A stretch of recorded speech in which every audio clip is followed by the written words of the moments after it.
Au début des années 1900, en Virginie, les habitants de Clifton firent une pétition afin de faire fermer un centre pénitentiaire tout proche, qui hébergeait de dangereux malades mentaux. Face à l'exaspération de la population, l'administration finit par céder et une nouvelle prison fut construite, la prison de Lorton. Au cours de l'automne 1904, les prisonniers commencèrent à être transférés dans leur nouveau centre, mais lors d'un voyage nocturne, le conducteur de l'un des autocars aperçut quelque chose sur la route et voulant l'éviter, il fit une violente embardée.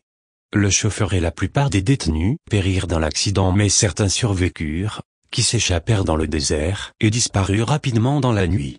Le lendemain matin, une chasse à l'homme fut organisée, qui dura des mois, et la plupart des fugitifs furent rattrapés, sauf deux d'entre eux, Marcus Avalchter et Douglas J. Griffon.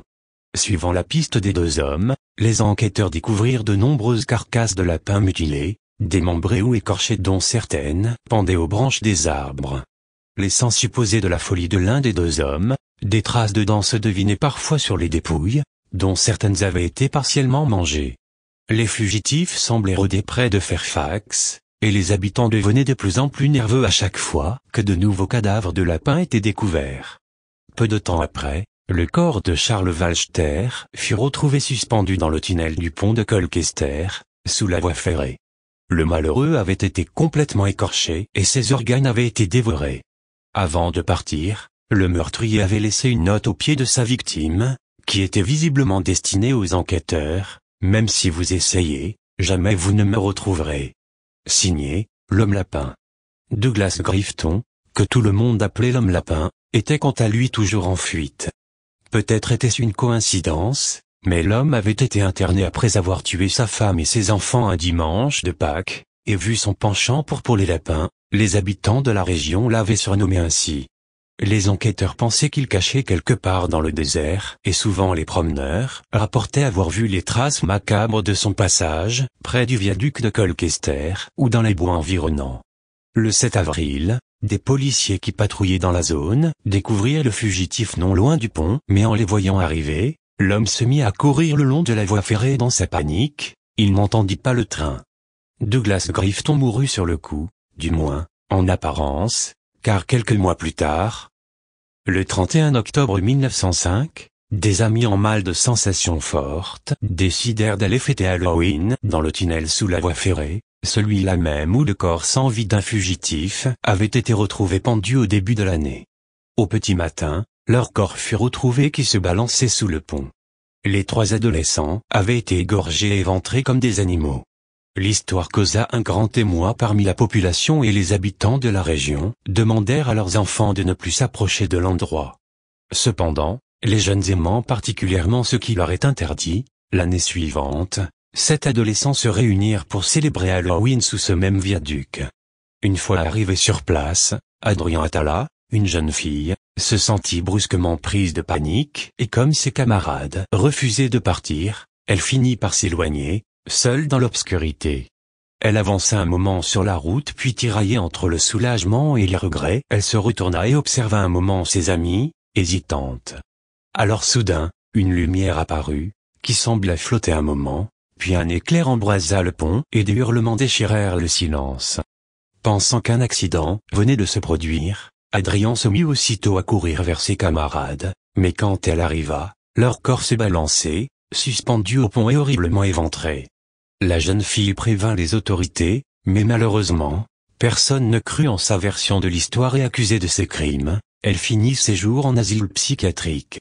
Le même genre phénomène se reproduisit en 1913, en 1949 et en 1976, où les corps de plusieurs adolescents furent retrouvés suspendus au pont, assassinés et mutilés de manière semblable.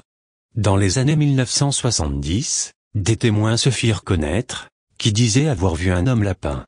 La première observation eut lieu dans la soirée du 19 octobre, alors que Bob Bennett, un cadet de l'US Air Force, et sa fiancée visitaient certains de leurs parents à Burke. Vers minuit, ils revenaient d'un match de football en voiture, quand ils décidèrent de s'arrêter un moment, pour discuter avant de rentrer. Garant le véhicule dans un champ, Bob laissa le moteur tourner et il venait de commencer à parler quand il leur semblait voir quelque chose bouger à travers la lunette arrière. Soudain, un homme déguisé en lapin surgit près de la vitre du côté passager, et brandissant une hache, il se mit à crier, « Vous êtes sur une propriété privée, et j'ai votre numéro de plaque. » À ce moment-là, l'homme jeta sa hache dans la vitre, qui vola en éclats, puis il s'enfuit dans les ténèbres où il disparut bientôt. Bob fonça, tout droit au poste de police, et déclarant que sa fiancée et lui venait d'être agressée par un homme, qui portait un costume de lapin blanc et de grandes oreilles sur la tête, il tendit aux enquêteurs la hachette que l'homme lapin avait abandonnée dans la voiture. Les jeunes gens tous les deux avaient vu son visage, mais il était plongé dans la pénombre et ils ne purent le décrire que très vaguement. Après avoir examiné la hache, les policiers la rendirent à Bob, qui signala l'incident dès son retour à sa base. Article Journal Fairfax Homme Lapin, le 29 octobre 1970, Paul Philippe, qui travaillait à la sécurité des chantiers, remarqua qu'un homme se trouvait sous le porche d'une maison inachevée de King Park West. S'approchant de lui, Paul remarqua que d'une surprenante manière, l'homme, qui semblait être âgé d'une vingtaine d'années et qui mesurait approximativement 1m73 pour 79 kg, était déguisé en lapin. Comme il arrivait près de lui, l'homme commença à donner de grands coups de hache dans un des piliers et il se mit à crier, « Vous êtes tous des intrus ici. Si vous ne partez pas, je vais vous éclater la tête. » Effrayé, Paul fit aussitôt demi-tour et il courut vers sa voiture où il avait une arme à feu. Mais alors qu'il revenait vers la maison, il aperçut l'homme lapin qui s'enfuyait dans les bois. Des enquêtes furent ouvertes pour les deux incidents, qui furent rapidement fermées par manque de preuves, mais dans les semaines qui suivirent, plus de 50 personnes contactèrent la police, qui prétendait tout avoir vu un homme déguisé en lapin, et les journaux se firent l'écho de l'affaire, rapportant le témoignage de Bob Bennett pour étayer leurs articles.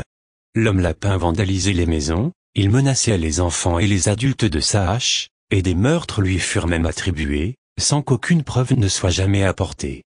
Au cours des années qui suivirent, les témoignages furent si nombreux que l'homme lapin commença à ressembler à une légende urbaine. Le pont de Colchester devint alors le lieu de rendez-vous des chasseurs de fantômes et de tous les adolescents de la région, surtout le soir d'Halloween.